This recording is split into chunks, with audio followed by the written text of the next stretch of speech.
Not a single person in Israel's history was able to meet its expectations apart from Jesus, who is God. It's the only way he could have made it. He is God. Every other person died or one was raptured out, okay? Because of this, Christ needed to come and fulfill it on our behalf. For a person to reinsert the law then means that Christ's work means nothing to them. They can say, oh, I love Jesus. I want to be pleasing to God through Jesus. That's untrue.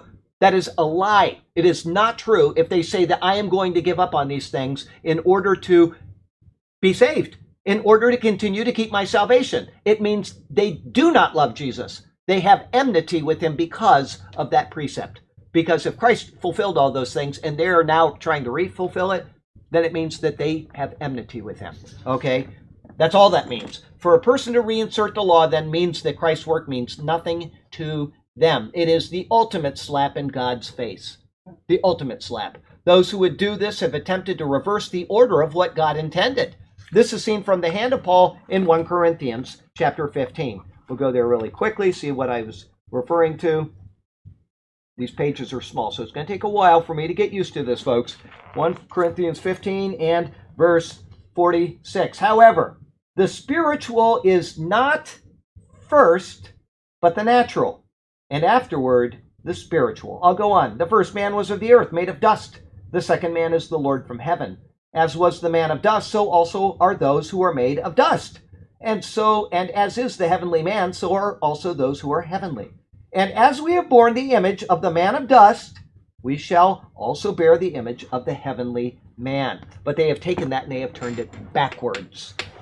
Life application. It is the epitome of arrogance to assume that we can make ourselves more pleasing to God by observing aspects of the law of Moses.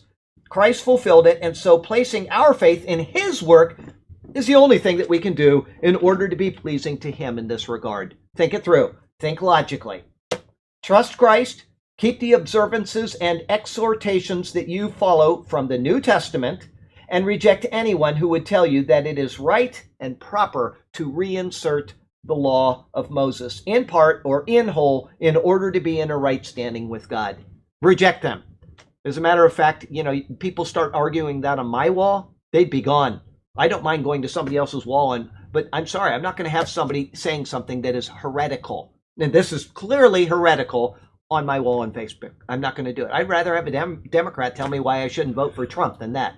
I'm just no way. It is not allowed. People can say pretty much anything they want. I don't read a lot of posts, but if I start seeing that there's a problem and somebody's posting that, I'm not going to have it, because the gospel and the message of the Bible and of Jesus Christ is way too important. Tell somebody once, tell them a second time, and then Paul says have nothing to do with them. That is not an exhortation. That is a command of Paul. You tell somebody, you give them correction, give them correction. If they're not willing to listen to correction, get them out. Verse 3-4.